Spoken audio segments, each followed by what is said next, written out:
Allez, des branches 2 minutes là, ça va te faire du bien.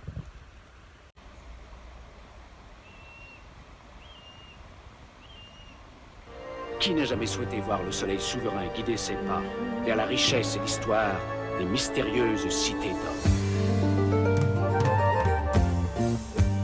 Enfant du soleil, tu parcours la terre, le ciel, cherche ton chemin. C'est ta vie, c'est ton destin. À bord du grand Condor, tu recherches les cités d'or. Alicia, on va papoter. Alors j'ai toujours mal? Bah oui. Oui, ça va. Tous les jours ça se remet. On a le Milan. Je pensais à... Je parlais avec un groupe pilote et je dis souvent je suis une femme, mais je ne suis pas qu'une femme, non. Parce que sur un plan plus élevé, on le sait, hein, bon, ça n'a plus trop de secret, on est les deux en fait. Dans la matière, on en a choisi un, tu vois, là j'ai choisi de vivre dans un corps de femme en fait. Parce que l'expérience pour moi au niveau de mon âme, plus accessible, oui sûrement. Plus accessible, tu vois, où le besoin est que je sois dans un corps de femme, tu vois, pour finir mes expériences, ou faire mon expérience plutôt. Parce qu'on sait qu'il n'y a pas de fin. Non. Ou alors, il y a plein de fins, mais c'est infini quand même. On parlait du couple, et il y en a qui disaient, oui, ce travail intérieur peut se faire en célibat. C'est vrai que ça nous paraît plus naturel de se mettre en couple, en fait. Pour moi, ça a toujours été plus naturel, ce travail intérieur en célibat. Je pense que je ne suis pas toute seule. Mais tous les gens, tous les ermites, en fait, tous ceux qui aiment se retrouver dans la solitude avec eux-mêmes, tous ceux qui ont cette guidance intérieure, ils connaissent ça. Et c'est bon. Pour eux, c'est du confort. Quand on dit être en couple, dans son petit confort, pour certains couples, oui, mais pour d'autres, c'est plus confortable d'être en solitaire, en ermitage. Les moines et les bouddhistes, ils sont seuls avec leur relation au divin. On veut dire ça? Au divin. Ce travail se fait pas dans un effort, tu vois, mais on va devoir aller casser notre coquille, donc on va devoir aller casser ce confort. Si tu es dans le confort en ermitage, il va falloir que tu ailles vers, tu vois, c'est ça l'apprentissage. Il va falloir que tu apprennes ce truc que tu sais faire en solitaire, que tu le fasses en couple. Et vice versa, tu vois, quand tu es en couple, et ben, bon, t'es pas obligé de virer ton mec, tu vois, ou ta meuf, tu travailles est accessible en ermitage, en solitaire, donc tu peux le faire en solo, en toi-même. C'est vrai que c'est plus difficile à un homme d'être seul qu'une femme, parce que cette femme, elle est déjà en relation, tu vois. Elle donne forme à la vie. D'ailleurs, une femme, ça a des formes, oui, des belles formes. Mais tu vois, ça c'est plus accessible pour une femme.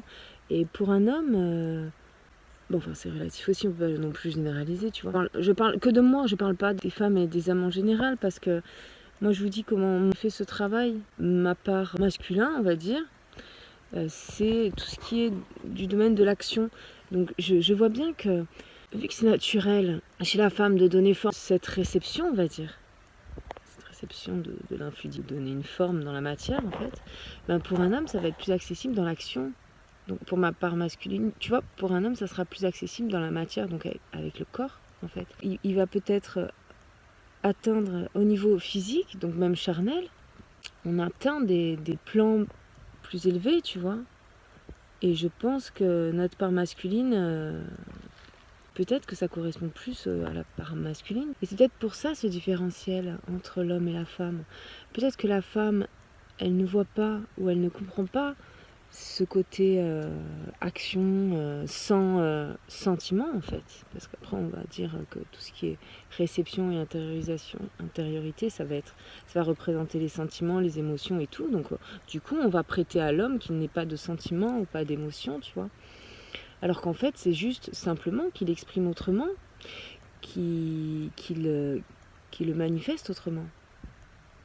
Et je remarque que j'ai souvent été attirée par les hommes avec une part féminine plus au devant. Et moi j'estime que j'ai une part masculine plus au devant, tu vois. C'est pas parce que je suis une femme que j'exprime autant de sensibilité qu'un homme avec une part féminine. Donc ça veut plus rien dire. Un homme, il est dans l'action, il a pas de sentiments. On peut plus parler comme ça maintenant. On peut pas généraliser. C'est comme l'iceberg. On va montrer en surface un habit, mais en profondeur, il y a le corps de l'iceberg. Donc on a les deux en nous. Simplement, notre travail, c'est de savoir qu'on a les deux, tu vois. Et après, de savoir se servir de l'un et de l'autre. Quand l'un nous manque, on sort l'autre. Mais pas comme un habit pour se défendre ou pour être en réaction. Plutôt comme une leçon qu'on a apprise, qu'on pratique et que l'exercice nous donne le résultat juste, en fait.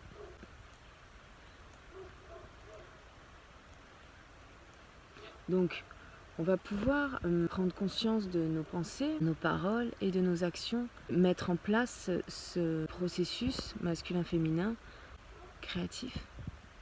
Parce que c'est ça, manifester, mettre dans la matière, c'est créer. Et pour créer, on a besoin des deux. C'est comme un dessin. Tu as besoin de ta main et du pinceau pour peindre. Et après, l'inspiration vient et le dessin se fait, tu vois. Et là, tu as l'impression que c'est magique parce que tu vois le résultat, alors que tu fais même pas attention que c'est ta main qui dirige ton pinceau, tu vois. Donc là, tu te dis, waouh, c'est magique, waouh. Ben oui, ça a quelque chose de magique, c'est vrai. Mais c'est tout naturel aussi, tu vois. Enfin, je veux dire, ça peut se comprendre. On peut en avoir conscience. On peut avoir conscience du geste. On peut se concentrer sur le geste plutôt que sur le résultat, tu vois. Et ça me fait penser quand je jouais du piano. Il y avait un moment comme ça où tu devais regarder la partition. Et moi, je regardais la partition de la main gauche, tu vois, clé de fa. Parce que pour moi, ça demandait plus de concentration que la main droite. La main droite, c'était la mélodie, c'était plus simple parce que je connaissais l'air. Du coup, la main droite allait presque automatiquement. Et je posais ma concentration sur la main gauche. Que ma lecture du solfège sur la partition corresponde au bon doigté sur le piano. Eh bien, c'est un petit peu ça aussi, le processus créatif, ou cette idée de magie, tu vois.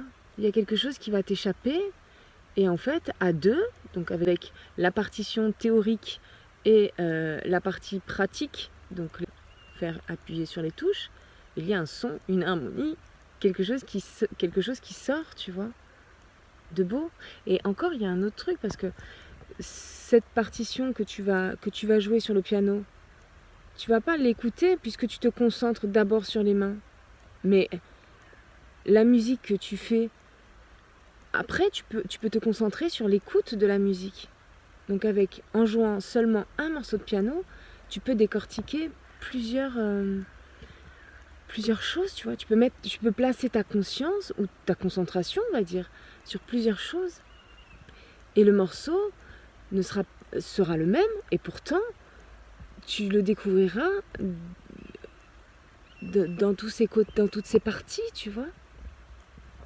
Moi, Poupoune, toi. Oui, moi, je t'aime aussi. Et ça, c'est beau.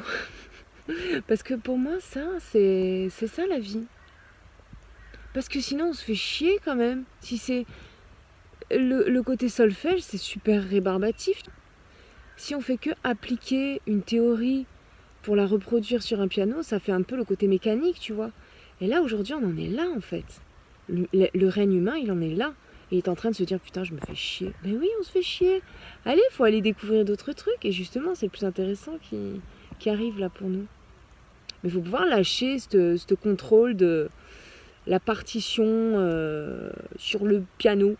Allez, on fait la clé de fa. Oui, mais c'est le début, ça. Après, tu peux y aller, tu peux kiffer la mélodie, tu peux kiffer les doigts qui se déplacent sur le piano, tu vois, c'est super ça, de pouvoir faire ça. Tu es content, quoi. Tu dis, putain, ce que j'arrive à faire, waouh, trop bien. Et puis après, tu peux aller plus vite, tu peux aller moins vite, tu peux aller chercher la good vibe, tu sais, y mettre de l'émotion, tu vois, faire sonner les touches différemment, tu appuies sur les touches d'une autre façon, tu vois. T'as une façon de jouer de la musique, cette façon de jouer de la musique, c'est ta façon à toi de vivre ta vie, en fait. Donc tu peux t'amuser quand même. Hein. T'es pas obligé de faire un truc mécanique, tu vois. Et c'est là où on est heureux. Et c'est là la joie de vivre. Quand tu te concentres sur le truc qui te fait chier, donc on va dire le solfège et la main gauche, tu vois, eh ben tu peux pas kiffer, tu vois, le son de ton morceau.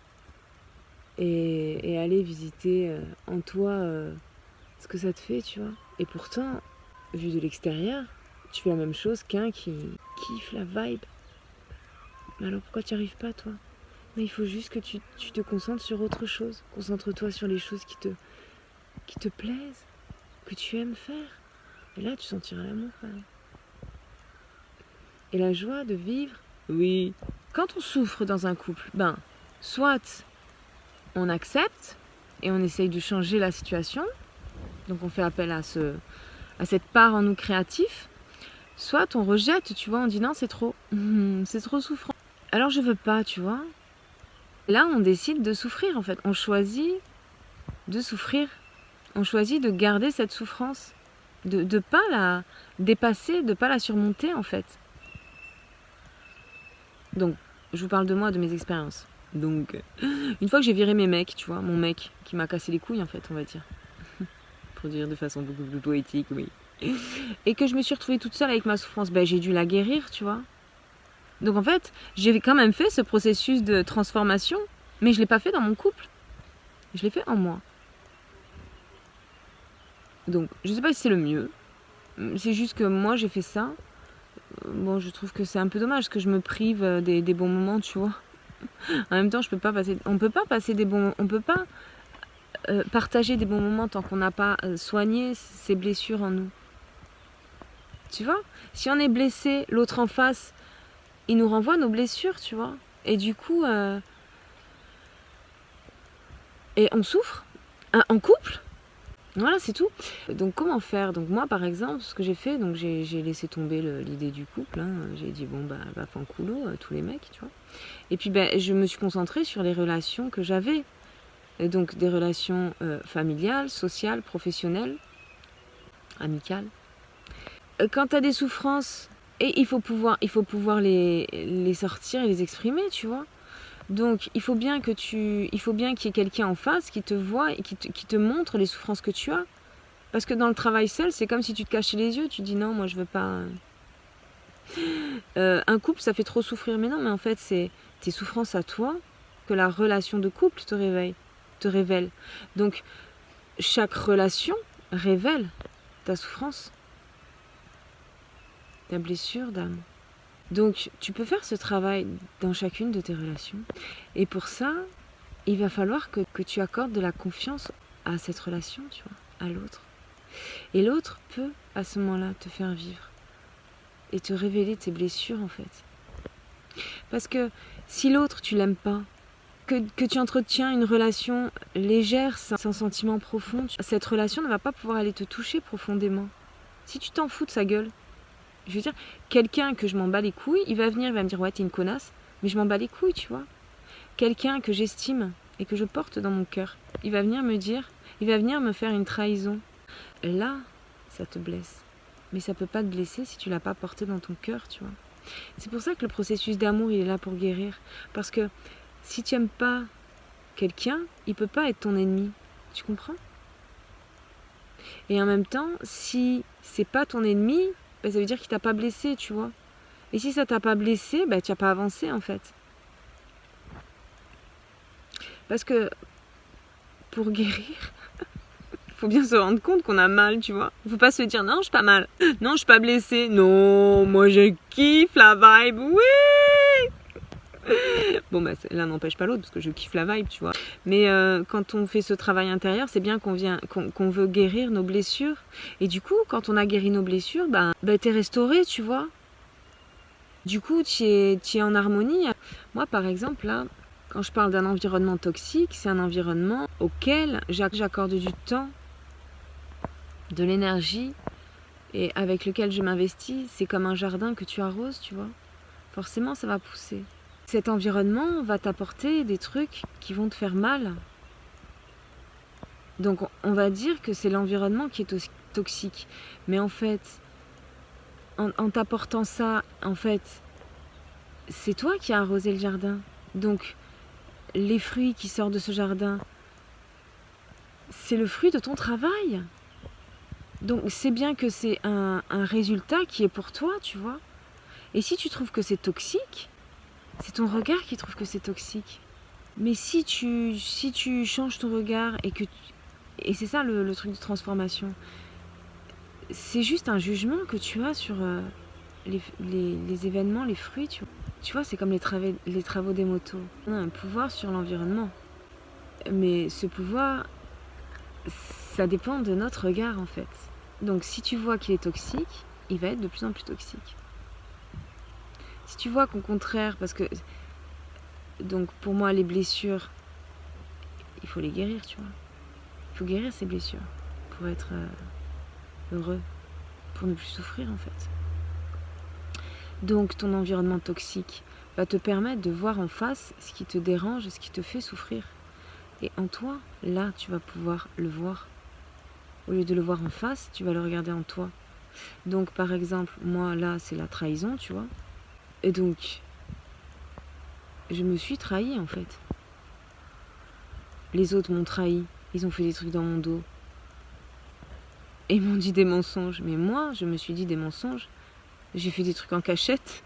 Alors, ça veut dire, tu vois, je cache des choses et je me mens. Mais oui, mais parce qu'on se ment. On se ment à soi-même. On se cache des vérités. Et on se trompe. Donc c'est bien de la trahison, tu vois. Donc ça veut dire que mon environnement me révèle l'environnement intérieur. Si je dis que mon environnement est toxique, eh ben je dis aussi qu'il y a des trucs toxiques en moi, quoi. Donc je peux faire ce travail de guérison. Du coup, ça change la situation, puisque je ne vois plus la toxicité dans mon environnement, mais j'en vois le potentiel créatif de transformation intérieure. Et c'est là où ton ennemi est ton ami. Heureusement que ça a été ton ami, parce que sinon il n'aurait pas pu te blesser. Tu vois ? Les gens qu'on aime, c'est la même chose que les gens que...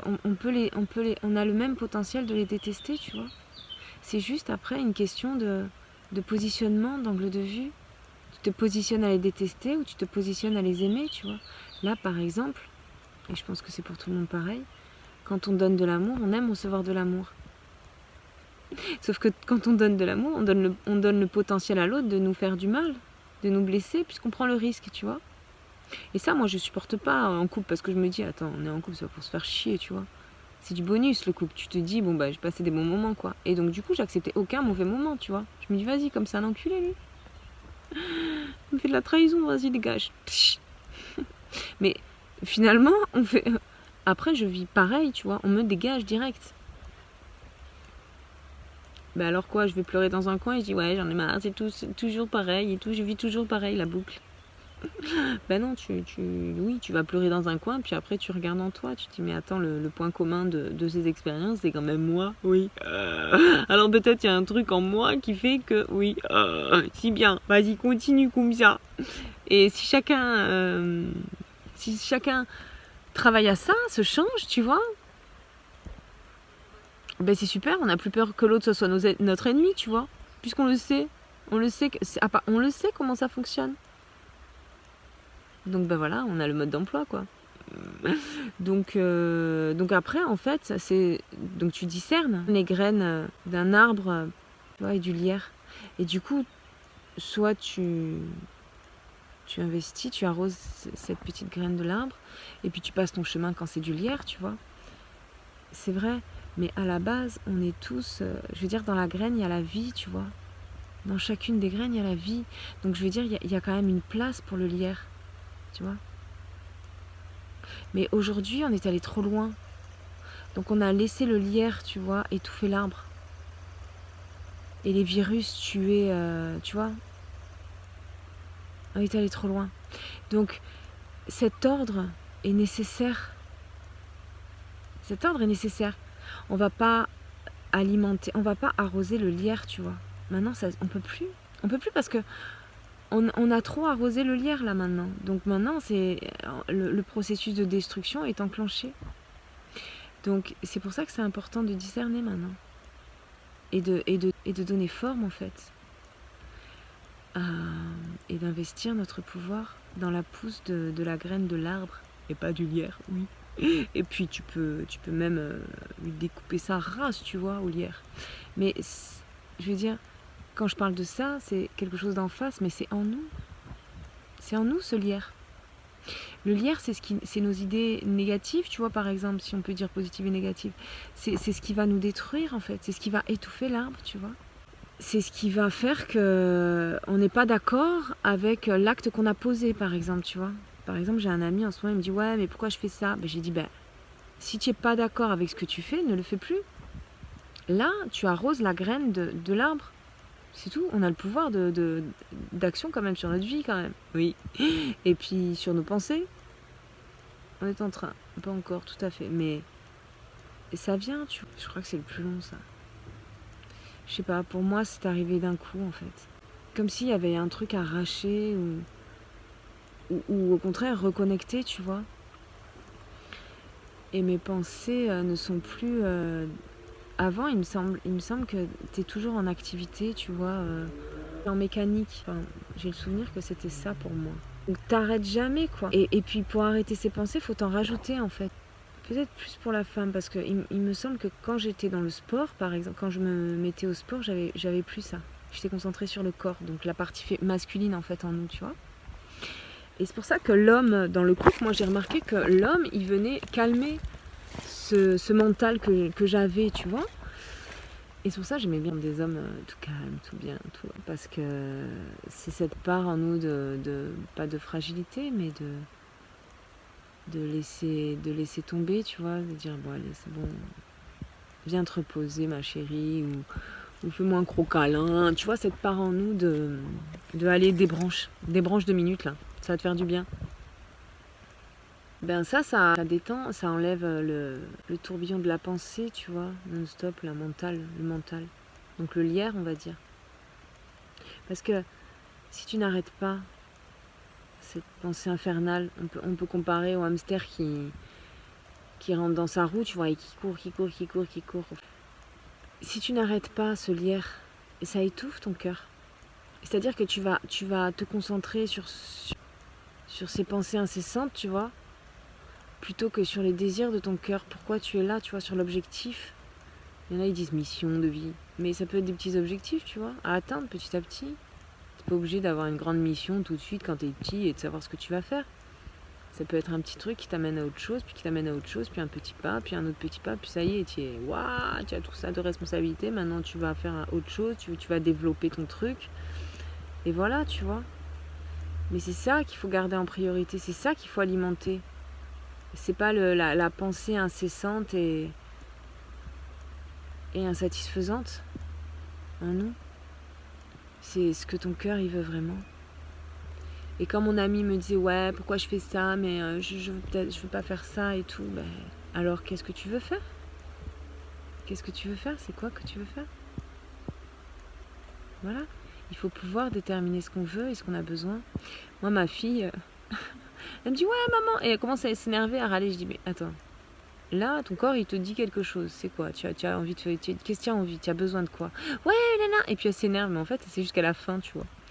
Elle me dit ouais j'ai faim. Ah ben je dis ben voilà, voilà, ton corps il s'exprime de cette façon pour te dire que tu as faim. Après voilà, il a un besoin et répond simplement à ce besoin. Tu vas t'énerver, tu vas faire ton truc parce que ton corps il est en train de te dire toc toc, j'ai faim, mais toi au lieu de partir dans une interprétation ouais j'en ai marre de ci, j'en ai marre de là, en fait non, c'est tu as une insatisfaction et là cette insatisfaction c'est ton corps qui a besoin de manger, c'est tout. C'est comme des fois elle bouge et elle s'énerve et tout. Les enfants ils font ça, en fait ils retiennent leur pipi, tu sais, et je dis vas-y tu as envie de faire un pipi, va faire un pipi, non j'ai pas envie, non j'ai pas envie. En fait ils ont envie, mais il faut pouvoir tu vois, ou comme un enfant qui a soif, tu vois. Si tu lui donnes à boire avant qu'il ait ressenti ce besoin de cette soif, comment il va savoir qu'il a assouvi un besoin, tu vois? Donc cette insatisfaction qui nous vient d'un coup et qu'on ne sait pas gérer et qu'on gère comme on peut et qu'on s'énerve et tout, c'est à toi de le comprendre, de le repérer, de dire attends là c'est parce que mon corps il a faim et que je le prive de nourriture. Tu vois? Donc c'est pour ça que ça se découpe en plusieurs phases. Et c'est là notre travail intérieur, repérer nos besoins et y répondre et pouvoir y répondre. Et dans le couple, sûrement c'est ça, tu vois. Mais je sais pas, parce que moi je connais mon couple intérieur et je suis mariée avec moi-même, on va dire, mais j'ai jamais réussi un couple à l'extérieur. Tu vois? Et puis, je sais pas ce que c'est réussir un couple à l'extérieur, tu vois, vu que c'est toujours un processus d'apprentissage en fait. D'apprentissage à se connaître soi et à répondre à ses besoins. Donc les besoins, à un moment tu vas avoir soif, mais tu sais pas qu'est-ce que ça va être comme besoin après, tu vois. Peut-être qu'après tu vas avoir faim, bon ça tu peux le deviner, et puis après tu vas devoir pisser, bon bah ça ok, et puis arrivé à un moment tu vas avoir envie de sortir, tu vois, d'aller balader dans la nature. Bon bah voilà, un nouveau besoin, tu vois. Et puis après tu vas croire que tu as besoin d'autre chose, et puis en fait tu vas revenir avant, tu dis non mais en fait ça j'en avais pas besoin. Donc c'est un processus d'apprentissage, tu vois, et de découverte et d'évolution. Mais en fait, qu'on le fasse dans le couple, on le fait surtout en soi-même. Et après, bah, c'est pour ça que je dis en quoi cette notion de couple c'est spécial quand même. Pourquoi? Pourquoi faire? Pour partager? C'est vrai que moi je disais, oui, c'est pour partager quelque chose avec quelqu'un, mais partager quoi? On peut partager quoi, sans déconner? On peut pas partager ce qu'on ressent, tu vois. Puisqu'on est propre et individuel à le ressentir. Moi je vais le ressentir de cette façon, mais l'autre en face il va pas le ressentir pareil, tu vois. Nos sens, l'odeur, tu vois, moi j'ai perdu l'odorat avec le Covid. Bah putain, je peux te dire que je sens pas pareil qu'avant, tu vois. C'est une découverte. J'ai beaucoup moins d'eau. C'est moins développé. Ma vue s'est développée. Il y a de nouvelles choses que je vois. Et ça, je savais pas avant. Que j'allais voir des nouvelles couleurs, une nouvelle lumière, tu vois, autour de moi. Donc c'est un processus naturel. C'est comme l'arbre quand il pousse, tu vois. Il peut prendre conscience qu'il pousse. On peut prendre conscience d'un avancement, qu'on a évolué, mais pas au moment où on évolue, tu vois. Et puis, bah, par contre, un jour, d'un coup, on peut capter, ah bah tiens, ça, c'est une nouvelle feuille, tu vois. Je l'avais pas avant. Donc tu as développé en toi tes capacités, un potentiel, tu vois. Donc, on peut dire que tu as grandi, tu vois. Et je vois pas en quoi le couple nous aide. Peut-être qu'on peut grandir plus vite. Parce que le couple, ça symbolise un peu notre cocon, notre confort sécurisant, comme un enfant avec sa maman, tu vois. C'est la figure d'attachement. Il va pouvoir se lâcher, tu vois. Il va pouvoir pleurer et hurler, par exemple, s'il se sent de pleurer et hurler, tu vois. Mais ça, il va pas le faire à l'extérieur. Parce qu'il faut d'abord qu'il se sente en confiance, en fait, et qu'il se sente aimé, en fait. Et c'est là où on parle du temple, je pense, dans le couple. Moi, ce temple, j'ai jamais senti au sein du couple. En revanche, je l'ai toujours senti, cette sécurité, parce que le temple, c'est des fondations solides, en fait, qui nous fait nous sentir en sécurité. C'est ça, le temple. Donc pour mettre ce qui est... Pour protéger ou protéger. On sait que c'est protégé, tu vois. Notre part précieuse, notre côté précieux, notre divin, en fait, notre âme, hein, on va dire, ou notre cœur, je veux dire. On sait que c'est en sécurité, mais le temple, c'est notre corps, en fait. Du moins pour moi, le temple, c'est mon corps, en fait, tu vois. Et encore, je pense le corps peut se détruire et il y a encore ce temple, tu vois. C'est ça qui est... Le temple du couple, ça doit être quoi, alors? Je pense que c'est simplement un espace d'amour sécurisant, tout simplement, tu vois. Et s'il est en soi, bah alors, comment il peut être dans le couple, tu vois? J'en sais rien. Donc, la notion d'équipe, en fait, finalement, c'est pour sa gueule, quoi. Le duo et le soutien mutuel et la collaboration avec l'autre, bah, je sais pas si ça existe, non? Je pense que c'est avec soi-même. Là, tu vois, moi, j'ai tellement changé. Les gens me considèrent plus du tout comme avant, tu vois. Déjà, ils me reconnaissent plus. Et même moi, je les vois différemment. Je sais pas qui c'est qui a commencé en premier, si c'est moi qui les ai vus différemment. Et du coup, ils m'en connaissent plus. Peu importe, c'est ça le travail d'équipe, je pense. Moi, je me suis servi de ça pour changer, pour grandir. Mais l'autre, il va en faire ce qu'il veut, tu vois. Il peut le prendre et le jeter, comme il peut en faire ce qu'il veut.